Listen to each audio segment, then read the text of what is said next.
Jaundice అనేది మనము పుట్టిన తర్వాత బేబీస్ చూస్తాము, తర్వాత నార్మల్ పెద్ద పిల్లలకి కానీ అడోలసెంట్ కానీ ఏజ్ గ్రూప్లో చూస్తాం. సో ఈ 2 జాండీస్ వేరే వేరే ఉంటాయి.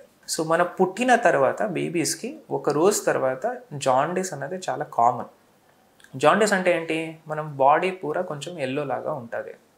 మన పేరెంట్స్ కానీ ఆర్ గ్రాండ్ మదర్ కానీ వచ్చి చెప్తారు, కళ్ళలో చాలా ఎల్లో ఉంది, బాడీ చాలా ఎల్లో ఉంది, యూరిన్ చాలా ఎల్లో పోస్తున్నారని. సో ఇది జాండీస్ అనేది ఫిజియాలజికల్ జాండీస్ అనే న్యూ బార్న్స్లో చెప్తాము. అంటే నవజాత శిశువులో మనము నార్మల్ ఫిజియాలజికల్ జాండీస్ అనే ఉంటుంది. సో అన్ని జాండీస్కి ట్రీట్మెంట్ అవసరం ఉండదు. మనం డే బై డే కొన్ని కట్ ఆఫ్స్ ఉంటాయి. అంటే మనము జాండీస్ టెస్ట్ చేసిన తర్వాత మన రిపోర్ట్ ఏమొస్తుంది, దాన్ని చూసి ఆ డేకి ఎంత ఉండాలో చూసినే దానికి లైట్ ఇవ్వాలి లేదా అని డిస్కస్ చేద్దాం. ఆ డిసైడ్ చేసేది డే బై డే వేరే ఉంటుంది. అది మనం నవజాత శిశువు ముందు పుట్టిన తర్వాత కూడా దానికి కట్ ఆఫ్స్ వేరే ఉంటాయి.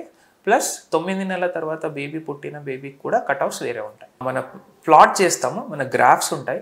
ఆ గ్రాఫ్ చూసినే బేబీకి ట్రీట్మెంట్ అవసరమా లేదా అని డిసైడ్ చేస్తాము. సో ఇది మనం న్యూ బార్న్స్లో నవజాత శిశువులో మనము బ్లడ్ ఏముంటుంది, ఆర్బీసీస్ చాలా ఎక్కువ ఉంటాయి. సో వాళ్ళ లైఫ్ స్పాన్ కూడా చాలా తక్కువ ఉంటాయి. అంటే నార్మల్లీ మన అడల్ట్ పెద్దవాళ్ళకి ఆర్బీసీ లైఫ్ స్పాన్ అనేది 120 days ఉంటాయి. మన నవజాత శిశువులో ఆ లైఫ్ స్పాన్ ఏముంటుంది, అది 60 to 90 days ఉంటుంది. సో దానివల్ల ఏమవుతుంది, మనము ఆర్బీసీస్ అనేది డిస్ట్రాయ్ అవుతూ ఉంటాయి. సో దానివల్ల మనము జాండీస్ ఉత్పత్తి అవుతాయి. సో జాండీస్ అనేది అన్ని జాండీస్కి ట్రీట్మెంట్ అవసరం ఉండదు. కొన్ని జాండీస్కి మాత్రమే కొంచెం జాగ్రత్తగా ఉండాలి. సో ఏ జాండీస్కి మనము తెలుసుకోవాలి, జాగ్రత్తగా ఉండాలంటే, సపోజ్ జాండీస్ 24 hours లోపలనే వచ్చింది, ఒకరోజు లోపలనే వచ్చింది, అది కొంచెం ప్రమాదకరం. సెకండ్, జాండీస్ వాల్యూ ఏముంది, ఆ వాల్యూ చాలా హై ఉందంటే, అంటే 20 పైన ఉంది, 25 పైన ఉందంటేనే కొంచెం ప్రాబ్లం. జాండీస్ ఫ్రాక్షన్ ఏం టెస్ట్లో చేస్తామో దాంట్లో డైరెక్ట్ ఫ్రాక్షన్ అనే ఒకటి ఉంటుంది. ఆ డైరెక్ట్ ఫ్రాక్షన్ చాలా తక్కువ ఉంటుంది నార్మల్ ఫిజియాలజికల్ జాండీస్లో. సపోజ్ ఆ డైరెక్ట్ ఫ్రాక్షన్ చాలా ఎక్కువ ఉంటే అది problematic. Suppose mother blood group negative ఉంది, బేబీ బ్లడ్ గ్రూప్ పాజిటివ్ ఉంది, ఇది సెకండ్ ప్రెగ్నెన్సీ ఉంది, ఆ బేబీస్కి కొంచెం జాగ్రత్తగా జాండీస్ చూడాలి. ఎందుకంటే ఆ జాండీస్ ప్రమాణం ఎక్కువ అవ్వే ఛాన్సెస్ చాలా ఎక్కువ ఉంటుంది. So these are the jaundice, మనము కొంచెం జాగ్రత్తగా ఉండాలి.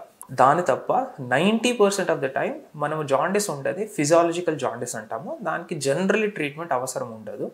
మనము పాలు మంచిగా పట్టేస్తే నార్మల్లీ 7 to 8 days తర్వాత నార్మల్ అయిపోతుంది. సో ఇది మన నవజాత శిశువులో వచ్చే జాండీస్.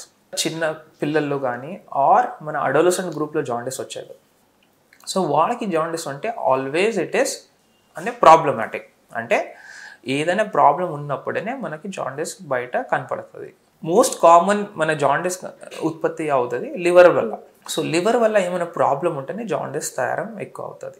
అంటే మనం బిలిరుబిన్ అంటాం. జాండీస్ ఈస్ మన మెడికల్ పదాల్లో బిలిరుబిన్ చెప్తాం. ఆ బిలిరుబిన్ ఎక్కువ ఉంటే బయట మనకి జాండీస్ లాగా కనిపిస్తుంది. పిల్లల్లో మోస్ట్లీ ఇన్ఫెక్షన్ వల్లనే జాండీస్ వచ్చే ఛాన్సెస్ ఎక్కువ ఉంది.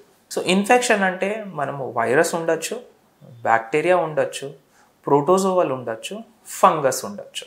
ఈ 4 రకాల జబ్బుల వల్ల జాండీస్ మనకి వచ్చే ఛాన్సెస్ ఉంటుంది. సో ఇన్ఫెక్షన్లో మోస్ట్ కామన్ వైరల్ ఇన్ఫెక్షన్ ఉంటుంది.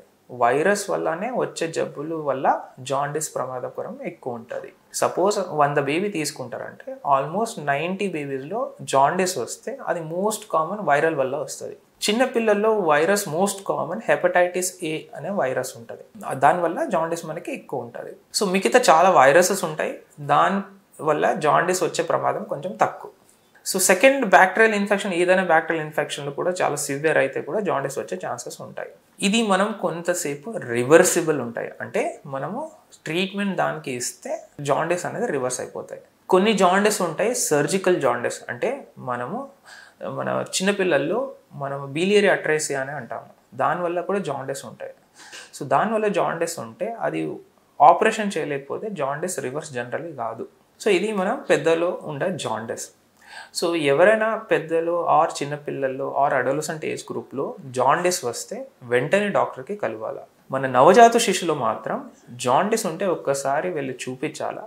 ఆ టెస్ట్, ఆ నార్మోగ్రామ్ అని చెప్తాము, దాంట్లో నార్మల్ ఉంటే జనరల్ ట్రీట్మెంట్ ఏం అవసరం ఉండదు. ఓన్లీ పాలు పట్టితే మంచిగా వెయిట్ వస్తే జాండీస్ నార్మల్ అయిపోతుంది.